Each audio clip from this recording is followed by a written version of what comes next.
And welcome back to What If. It is last time on Dragon Ball Z What If. What if Kaioken had existed since Dragon Ball itself? And unfortunately, we left off with the world being blown up. What had happened was we'd gotten to the Cell Games arc, and because Goku hadn't learned instant transmission, he couldn't teleport Perfect Cell away. So because he didn't teleport Perfect Cell away, or he couldn't teleport Cell away anyway, the Earth blew up. Cell reformed and went away. But through shenanigans, King Kai and then the Mechans figured out how to wish back, the Earth and stuff like that. So they did that.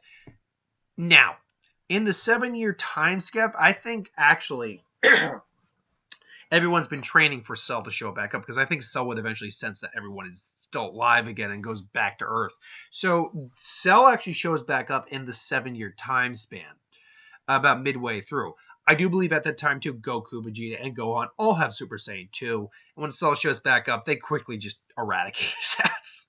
So, yes, while he does come back, it wouldn't be anything amazing. It'd be like, oh, so you've come back. So, I guess someone was able to bring you both back in. It must have been Namek. I guess I'll go find Namek again. Maybe Conquerors, and that's just the Frieza talking. But no, with 3 Super Saiyan 2s on the field, they all obliterate Cell. Then you just go into what happens during that remaining 3.5 years. Now, I should know, Mr. Satan's still a martial arts champion, still very much loved. He's not a hero of the world like he is in the original series, because they actually blew up. And probably because no one remembers that.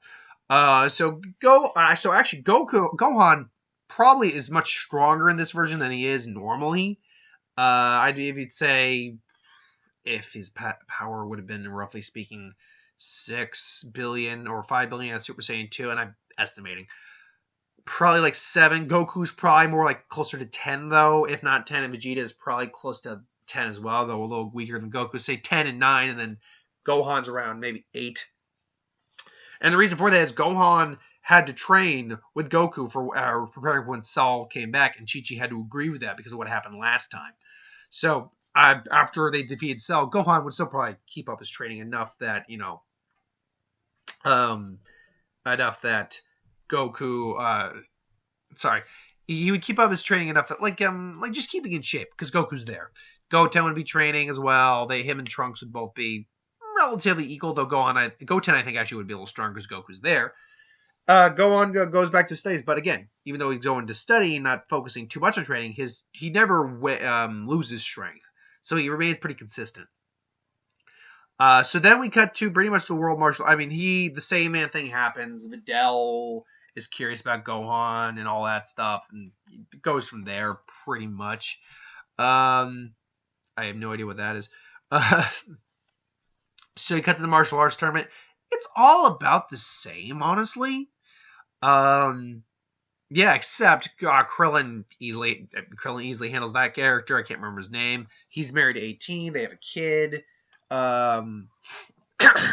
17 is off doing his own thing. Yeah, and you got Piccolo there. Everything pretty much literally goes verbatim. Gohan gets his energy stolen by Yamuna Spopovich. He immediately powers up Buu all the way to a full 8 billion. It actually breaks the machine, and boom, he's released. Now, has Goku achieved Super Saiyan 3? No. Because between being dead and then coming back and then having trained for Cell, while he had to train, he was improving Super Saiyan 2. He wasn't training for trying to figure out Super Saiyan 3. He was trying to, just keep going past. He knows that he can push his power farther beyond. There's probably infinite amount of Super Saiyan forms to really think about it. Just going farther beyond. Super Saiyan 52.76 9. But yeah, so Goku does not have Super Saiyan 3. Buu's already released. His power is already around 8 billion because they had all of Gohan's energy. He eats Deborah, Yakon, and Pui Pui. And that probably boosts his power all the way up to something along the lines of 12 billion. So Gohan, Goku, and Vegeta all both get there. They're triple tag teaming Buu at this point. Now, Buu is stronger than all of them, but 3 of these guys all attacking at once is hard for Boo to handle, because while they're not as strong as Boo, they're strong enough that they can give Boo a solid fight at this point. And the 3 of them going together, it's hard for Boo to honestly keep up. But Boo starts, going beating on them, starting to push the edge. Tries to eat one of them at one point, but Shin maybe says get out of the way. And so Boo ends up turning like a rock into chocolate. Boo eats the chocolate because he's happy. So you can't let him get hurt. He's got magic and all that stuff. So I mean, basically Vegeta says, I was like, oh, hold him. Go, Kakarot. We haven't got a chance to fight yet, and I will not waste this Kakarot. Even though he's been around for a long time. Goku's never left. I'm sure they've gone toe-to-toe before. At least during that time frame. So Vegeta's holding him off. Goku and Gohan both charge Kamehamehas to the umpteenth degree. And then Vegeta just, grabs Boo by the head tentacle, swings him towards Goku and Gohan. And then, is able to, kind of do a instant speed, not instant transmission, but fast enough that he appears right behind him, punches Boo up, gets ready, he's charging his final flash while he's doing, or a Galick Gun, and just Galick Gun, fire, Kamehameha, Boo! You got basically about 27 billion in terms of power coming right at Boo and energy beams. Boo! Bow! And all of their power together, and they push him like right into the sun, and Boo just incinerates and just. There's nothing left of Boo. I think they are able to pull the win out on Boo, but it is close because they just don't have the actual power to match him individually. Even together, while they're stronger, Boo's powers are tricky, so Boo would give them a tough fight and nearly eat them. Babidi then gets just shot in the head by. I always say Shin probably just comes in and just. And just shoots Babidi in the head. So yeah, the Boo saga is averted. Now. Where do we go from there? Well, and here's the thing. The Kaioken issue isn't really going to rear its head very much. Maybe Goku does hit Super Saiyan 3. I don't know. I think Goku honestly can, in human form, hit Super Saiyan 3, but it's not easy. It's difficult. And I don't think at this point Goku would have hit it. So the fight with Beerus takes place. Well, it doesn't really take place because Goku doesn't learn the instantaneous movement that Shin has, or instant transmission. So basically Beerus comes to Earth. The fight goes about this. It goes about the same, but Boo's not there, so it's a bit more peaceful. They eventually have to fight, and it doesn't go well for them. Super Saiyan God happens. That goes about the same. And yeah, Goku gets the Super Saiyan God. Vegeta goes to train with Whis. Then Goku goes to train with Reese. Resurrection F is almost completely the same, except Gohan, again, is not that weak. He's actually able to go toe-to-toe with Frieza in his base form for a little. Frieza actually has to put some effort in. Gohan actually is even able to hurt him. He can blast his tail off, transforms in final form, and then starts toying with Gohan. Now, where's Kaioken? You might see the Z Fighters. You might see Krillin and Tien, who are pretty much the only ones at this point who know it, who use it, do that. Gohan can, but he won't add it to Super Saiyan form. Because that's just suicide. You have Goku, basically everything then goes exactly the same as Resurrection F. Cut to the Tournament 6 power, because, to sum it up real quick, though I don't think Piccolo sacrificed himself, Goku and Vegeta basically asked Whis to take him there. And that whole fight, the Super Saiyan Blue happens, the trick by Frieza, Vegeta Blue, all that happens. Universe 6 arc, it would be Gohan, Piccolo, Vegeta, and Goku. And yeah, it'd pretty much be similar to what happened previously. Gohan, I think, would go after Piccolo, I think it would be Vegeta. Then Gohan goes after Vegeta, gets his ass kicked by Hit, basically, and then Goku goes and Kaioken's it up. Really, once we get through the major Z plots, Kaioken is not a big issue throughout any of the other arcs, until we get to the universe Tournament of Power, or in Tournament Survival. Until we get to that, it's not a big deal because the characters who can use Kaioken don't play a factor in those arcs anyway. But once we get to the Tournament of Power, it becomes different. Now, first off, excuse me, my voice is cracking. They would have to resurrect Frieza for this one. Everyone's training, everyone goes, and the fight would would go down. Now, the two individuals besides Goku who can use the instant transmission, or three technically, are Gohan, Krillin, and Tien. They're the ones who learned it. Remember, we don't have Ultimate Gohan. So, because I would imagine Ultimate Gohan could very much use Kaioken, but unfortunately Super Saiyan Gohan can't. Excuse me.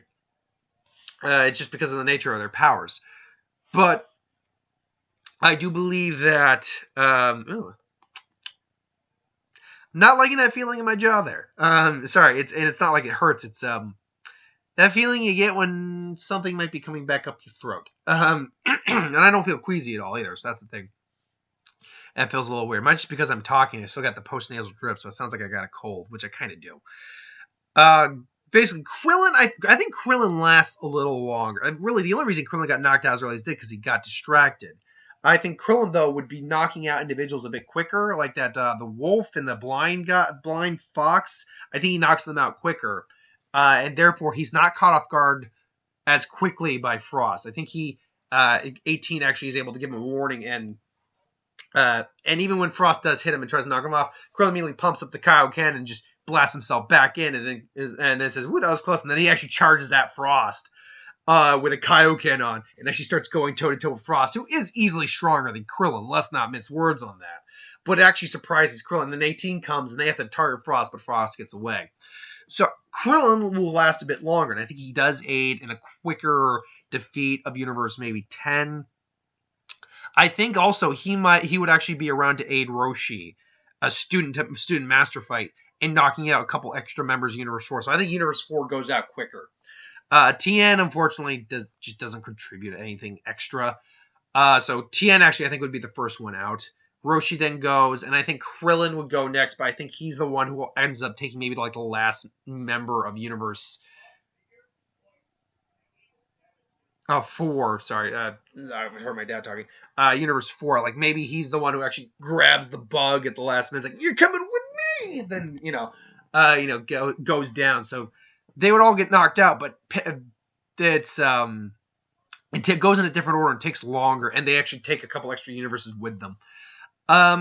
Besides that, though, the tournament goes about the same, although now that the bug's on, Piccolo lasts a bit longer, and I think it's Piccolo who actually gets the extra blast in on Raza instead of 17, because he has a special beam cannon. Just charge it and it hits him right in the dome, and it knocks them out.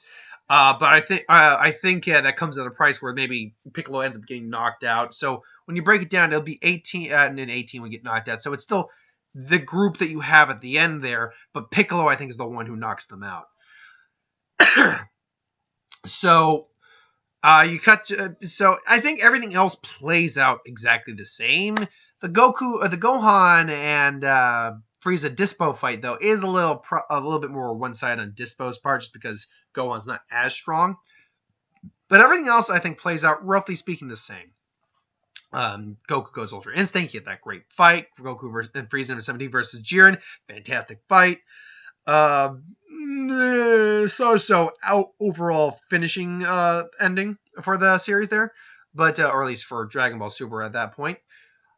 So it's hit and miss. It's a little hit and miss, but ultimately it goes about the same. So that's where we're going to leave it off. I might have thought this could have gone longer, but once we got into the later arcs in Dragon Ball and Dragon Ball Z and Dragon Ball Super, Kaioken just became meaningless. For the characters who were able to learn it, it just maybe helped them last a bit longer, but it just didn't do anything. But I don't know. Anyway, thanks for watching, though. I hope you enjoyed. Like, comment, share, subscribe. As always, if you want us to review something, put in the comments below. Let us know. Do a review of that at some point. Ideas for who would win, Star Wars, Superhero, Magic, What If, anything you do on the channel, put that in comments below as well. I'll get to that at some point. So thanks for watching. And ideas for who would win, Star Wars, Superhero, Magic, What If, anything you do on the channel, put that in the comments below. Let me know. I'll get to that at some point. So thanks for watching. I hope you enjoyed, and I'll see you next time. Later, folks.